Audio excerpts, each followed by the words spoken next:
Welcome, welcome. My name is Gaynor from FitFish, and in this video, I'm talking to you about the one thing to keep top of your mind so that you can eat what you want to on special occasions. Now, Easter's coming up, and Easter, I'm sure for most people watching this video, is a time of joy. It's a time of celebration. It's a time where there's a few different things happening, maybe some stuff happening at church, maybe things with your family and friends. And it's a time of joy. But also, it can be a tricky time to navigate. Let's be honest. If you are influenced by food and sometimes make decisions that you're not happy with, then Easter can be one of those times that are a little bit tricky to navigate, whether that's sneaking in a few Cadbury's cream eggs, whether that's polishing off the kids' chocolate, whether that's having a few more roast potatoes than you perhaps really want, or more of the pavlova that's for pudding, or perhaps there's bring and shares at church. Maybe you've got, I know our church has got a bacon, butty and croissant breakfast on Good Friday morning. So it can be a little bit tricky to navigate these times, can't it, when we have special occasions and social occasions. And particularly, and more recently, we're not so used to it. So it's a little bit out of the norm. But there's one thing that can really, really help us in these times. And that one thing to keep top of mind is actually peace. Now, that might seem a bit of a funny one, but it's really, really key. Jesus came to give us peace. He left us peace. And it's a really good indicator of our walk with God and whether we are putting Jesus central in our life or not. And it's amazing to feel peaceful, even in turbulent times. So whatever circumstances are around us, we can still feel peace. And I'm sure that you felt that in other areas of your life, but it's really, really key in this area too. Now, of course, those things that I mentioned above, eating cream eggs, eating chocolate eggs, eating roast potatoes, eating pavlova, those things we can have peace about. I'm not saying that particular things are wrong or bad or anything. It's what you yourself have peace with. So one way of defining peace is to be undivided, to be your true self, and that is your Christ-centered self. So the first thing really is you need to work out what you really want. What does your true self want? So this is your adult self, your bigger picture self, not the in the moment, really want some sugar, toddler self. So treat yourself to working out what your true, real, undivided self would like in these situations. And if that is a chocolate egg, brilliant, absolutely fine. But if you're aware that you've already had 4 chocolate eggs, or you know there's lots coming up, or you don't really like them anyway, then perhaps you'd feel more peaceful and more true to your real self if you didn't have them. So that's the first thing, is to work out what your real true self wants, and to be undivided in that. And that's where you'll get peace, where you stick to what you really, really want. Now, that can be a little bit easier said than done when you're in the moment, but the more you dwell on that and what you really, really want, and keep that to the forefront of your mind where you are in these more challenging occasions, then the easier it will be to stick to what you really, really want.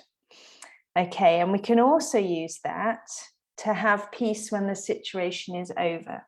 So if you're on holiday, then you might think to when you get off the plane. If you're out at a party, you might think to when you come in your door. If you're out at an evening meal, you might think when you go to bed. How do you want to feel after the event is over? Do you want to feel peace as you get into bed?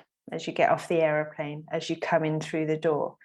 And so often with our healthier choices, and I'm not necessarily saying healthier in terms of what you're eating, but healthier for you choice, the reward isn't instant. You don't get that instant gratification when you make a decision that's right for you, but actually it will come a bit later. So by thinking about how you feel when you go to bed, when you step off the aeroplane, when you walk through the door, and keeping that top of your mind, that you want to feel peaceful with your decision and proud that you stuck to what you really wanted to do, then that can also help you in the moment.